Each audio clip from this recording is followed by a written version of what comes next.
Hello everybody, welcome back. I'm excited for today's video because I get to quote profane language at you. There was a relatively insignificant event in the grand scheme of things. I mean, we had the Trump-Putin summit, we had a lot of important things, but there was a very unimportant woman named Jennifer Welch who has a podcast called the I've Had It podcast, and she got herself in the news because she went on this strangely unhinged rant about Donald Trump where she called him, I have the quote written down, a teeny weeny mushroom cock piece of shit Kenkel's McTaco tits at the top of the ticket. And while I don't think we can quite call that poetry, it is certainly a very creative use of the English language. In that same podcast, she went on to say that white people who triple trumped should not be able to enjoy the best aspect of America, which is multiculturalism. And what prompted this comment was the fact that apparently she had gone to a Mexican restaurant over the weekend, and most of the people in there she perceived to be Trump supporters because they were fat and white, she said. And While I admire from a distance Mrs. Welch's facility with profane words, I would like to dispute the notion that multiculturalism is the greatest feature of America. Since, as I've said elsewhere, multiculturalism is it's a proxy issue for mass migration, and that is the defining issue of the Trump administration. And it's also the defining issue of worldwide populism. You can see that particularly in Britain, but you can see that in the Netherlands. You can see that in Sweden. You can see that everywhere. Everywhere right-wing populism has ridden on the back of the immigration issue and the discontent that's been fomenting among citizen populations. It is maybe characteristic of someone like Jennifer Welch, who lives in a hyper-exclusive, hyper-rich white woman world, to mistakenly believe she is participating in another culture by eating Mexican cuisine or Chinese cuisine. But let me be the first person to point out that a culture is not essentially a cuisine. So you can think about it this way. Nobody who was or is an advocate of multiculturalism believed themselves to be advocating for a greater variety of dinner options. They're talking about something much more than Mexican food or Japanese food or Middle Eastern cuisine. It's such a silly point when you think about it that way. What multiculturalists advocated for is a sort of anti-assimilationist, I'll call it that, anti-assimilationist position, where basically the idea was if you have an immigrant from anywhere, Mexico, Colombia, Iraq, anywhere, they come to America, that immigrant should definitely keep the more superficial things he loved about his culture, right? Like the food and the flag, but he should keep even more than that. He should keep speaking his native language, resisting the obligation to learn English if it weren't circumstantially necessary. He should resist feeling the need to learn about or admire American history. He should resist feeling the obligation to celebrate the festivals of American common life. Think 4th of July or President's Day or Labor Day. Indeed, if he wanted to celebrate his own country over and against America, he should feel empowered to do that. And above all, he should resist feeling the obligation to be loyal to the American government or the American body politic or any sort of obligation to cultivate an admiration for American freedoms. So essentially, I mean, he should be a Mexican in America, not a Mexican-American, a Mexican in America, or a Colombian in America, or an Iraqi in America. He should preserve his culture specifically as something distinct from the American way of life. And that, in fact, is what multiculturalists say is beautiful about America. That different cultures can retain their integrity, and where immigrants are not coerced into thinking the same and looking the same and acting the same and feeling the same as non-immigrant populations. Now, you might at that point ask, well, what is America then? What does America mean at all as a nation? Perhaps it's an economic opportunity zone, as the Federalists put it. But what about the fact that America is a nation? Doesn't a nation have to have its own culture? And again, if you asked a multiculturalist, you have to understand that. And Mrs. Welch mentioned this as well, which is, she said, us McTaco Tits Triple Trumpers have been oppressing minorities for 400 years. So to the multiculturalists, multiculturalism is the redemption of America. It's how America redeems itself. How beautiful, they would say, that the same country which enslaved black people and had anti-minority laws just a century ago, these minorities, these immigrants can come here, and instead of being homogenized by an oppressive white majority, these people of color can be proudly unwhite, right? That's a total transformation of America from a hateful country to an utterly inclusive country. And that is, in fact, the redemption of America, they would argue. So even better, in the perspective of the multiculturalists, America has the material resources, the wealth, the first world wealth, more than any other country, to give these disadvantaged minorities a better life.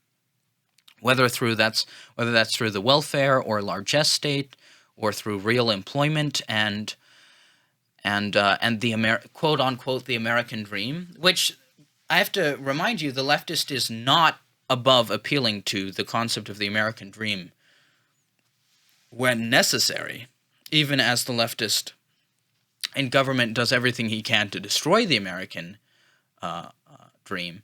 But again, this is a form of redemption. America owes, as a form of reparation, it owes a materially comfortable life to those same people who 2 centuries ago might have been slaves. That's the basic ideology of the multiculturalist. Now, obviously, it's a totally corrupt view of the nature of community.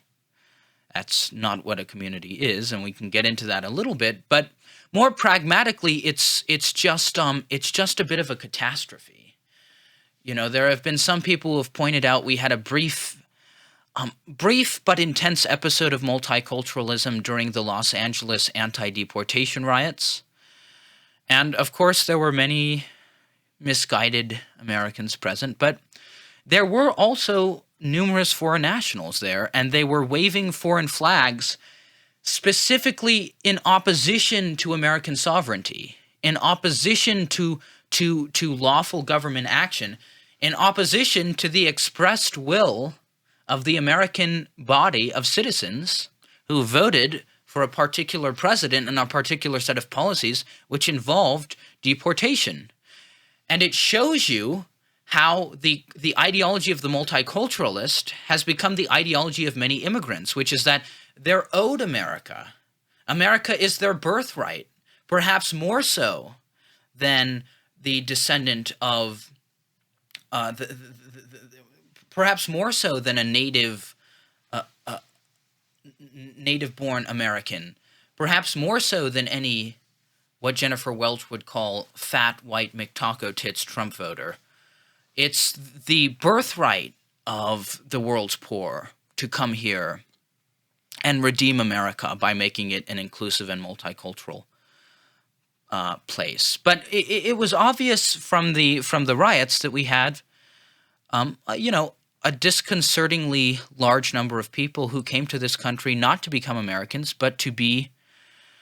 And here I'm gonna borrow an inference from the flags that we saw all over those streets. I think it was the Mexican flag. They came here to be Mexicans in America. Not, as I say, Americans, not even Mexican Americans. But this is true across so many different groups of foreign nationals who came in under Joe Biden. I'm not trying to focus unduly on Mexico. It was from all across the world that these foreign nationals came. It's important that we remain aware of the fullness of the meaning of the word culture, because we can't really understand or refute, I suppose you could say, refute multiculturalism unless we understand what culture is and whether different cultures can coexist in the way that the multiculturalist pretends they can. As I've written on the site itself, culture is a cult. It's in the word, but it's not just wordplay. A culture is a cult of values.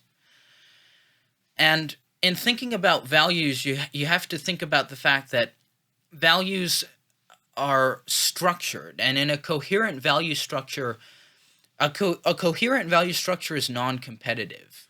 Okay, meaning that coherent values align. They support each other. And ultimately, in the structure, there's an alpha value. That's what I'll call it. You can also call it a God value, because this is familiar to all Christians, but the alpha value, the top value, is what a person worships or what they're most loyal to. It's what they're religiously devoted to. That's what religion means. It means to bind. It's a particular form of loyalty, and it's a form of loyalty that you should only give to God, and perhaps the person you're married to, which marriage is a form of natural religion. But I'll call it the alpha value, and in the case of American political life, the alpha value, you might say, is ordered liberty. Liberty is it's the alpha value of American political life.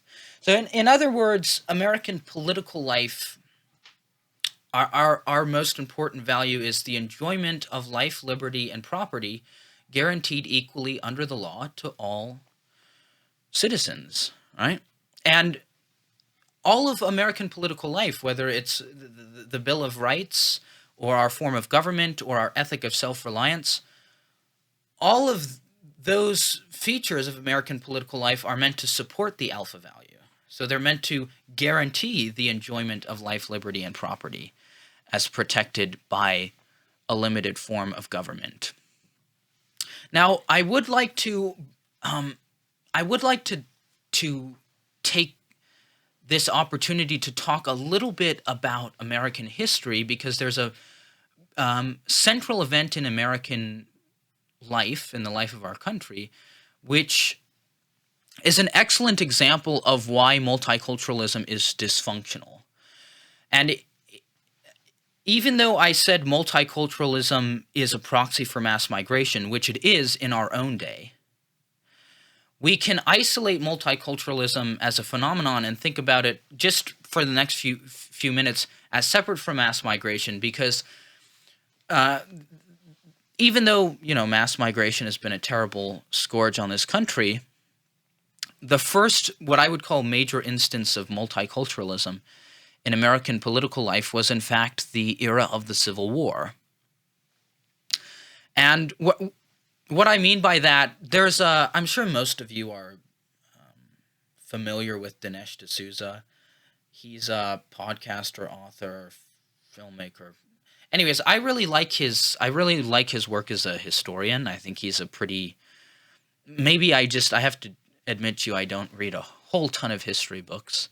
So maybe I just don't read widely enough. But it seems to me that a lot of his points are original, and they certainly changed the way I thought.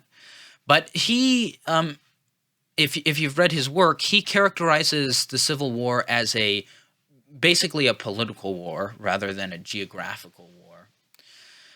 And so it wasn't so much North versus South. He would say it was basically Democrat versus Republican. It was a political war, and there is just to give you a fact or two in support of that. If you go and read the causes of war, the declarations of war issued by the Southern states, they almost all of them explicitly mention the issue of slavery, and almost all of them explicitly mention the Republican president and the Republican Party, which they view as an existential threat to the institution of slavery. Now, I'm going to follow on that observation of it being a political war by saying that it was actually also a war between two cultures. So you can say two political cultures, but also two economic cultures. Because in the North, you had an industrial culture that was developing, while in the South, you had an agricultural society based on slave labor. And for the purposes of this video, I'm going to grossly simplify the historical situation. So keep that in mind. But in the North, as represented by the Republican Party, which really did not exist in the South, an abolitionist political culture had begun to form, and it was certainly it certainly had a strong presence. It certainly had an influence in the Republican Party. And in the South, whereas you had, I'll call it a segregationist politics had sprung up, and this was the Democrat Party. The Democrat Party was actually founded to defend the interests of the white slave-owning class. So to continue with the point about multiculturalism, the problem was that you had these two distinct and opposing, very importantly, opposing cultures that had sprung up within the same national community. And when Lincoln won the presidency, the South believed that the government was going to be used to attack its way of life, to attack its culture, to attack its values. And then they decided, consequently, that the only way to protect their way of life was to secede, to separate themselves from that government, now headed by Lincoln and the Republican Party, to dissolve the political bonds, as Thomas Jefferson might have said, connecting them to the North. Now, this has always been one of the kind of elementary stupidities of multiculturalism. You can simply ask the question, well, what happens when one group of people within the society or one culture comes to believe that another group's culture is evil? Because the normal response of people in the face of evil is not tolerance. It's not you have your culture, I have mine, and we'll make it work. Okay, so I'm not going to go on with the history lesson, but lessons from history, because I truly do feel as if we're back in a Civil War era moment. And what has happened over the past 10 years, it's not entirely a Trump phenomenon, but he's so central in this episode of American life, is you have, again, two distinct political cultures that have sprung up. So you have a populist political culture, and then opposing that, you have an institutional or elitist political culture. You could also call it a bureaucratic political culture. I think institutional or bureaucratic, but once again, we're witnessing the fact that these two cultures are not compatible because they're built on contradictory propositions. So the basic proposition of the populist political culture is the only person you can trust to oversee government is the common American. Whereas the institutional political culture, the bureaucratic political culture, their basic proposition is the opposite. The person who's least trustworthy to oversee and run a government is the common person. And what we've got to is a point where the once again we have two different political parties, and they've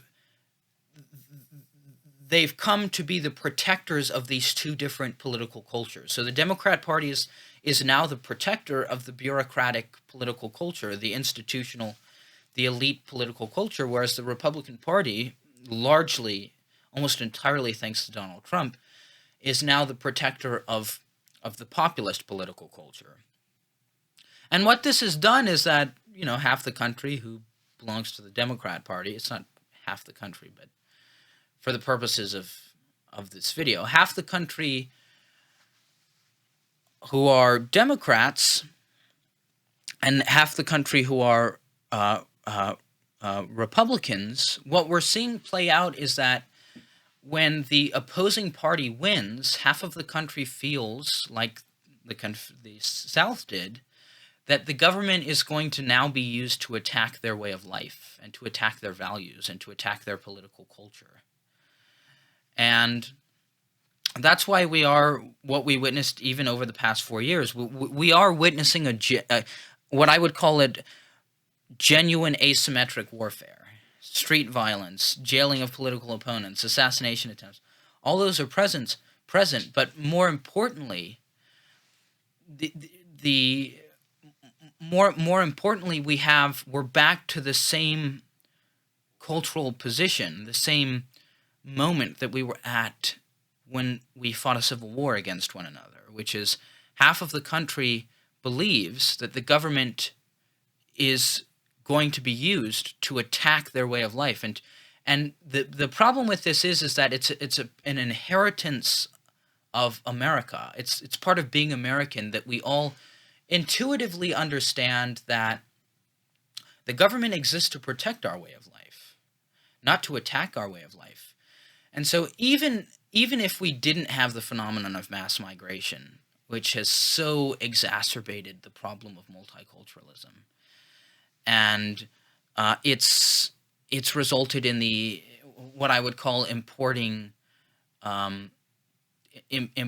whether that's importing third world poverty or importing foreign conflicts on the other side of the world. I mean, Americans are now hating on each other openly based on their positions on Israel or Palestine. We have imported a foreign conflict. Part of the reason that is, in the areas where it's most terrible, which are, I can tell you having been in college when this was going on, college campuses, it's partly because of the large presence of, especially at our elite institutions, the large presence of foreign nationals from illiberal countries, particularly in the Middle East. But it's also partly due to the fact that our universities are the number one funder of universities in America is Israel. Oh, wait, that's right. It isn't Israel. It's Qatar. $9 billion, baby. $9 billion Qatar has poured into our educational institutions so that they have our young minds. But I'll leave you with this thought that watching the left under Donald Trump has been difficult because I think we are getting closer and closer to that point where the left feels that the only way to protect their way of life and their political culture and their values, which I agree are rotten. They're rotten to the core. The bureaucratic political culture is totally corrupt. Leftist values are totally corrupt. But we're getting to the point where the left feels that the only way to protect their political culture is to either engage in open violence, which you're seeing increasingly as an acceptable strategy on the left, or perhaps just to try to become a separate country. And that's multiculturalism. So it's both it's at the heart of the mass migration problem. It's also at the heart of our political division. So no, multiculturalism is not the best aspect of America. It is one of the worst aspects of America, and it is in fact what is causing so much misery and hatred and dividing a house that used to be united. So I'll leave you with that. As always, I appreciate you watching. Thank you very much.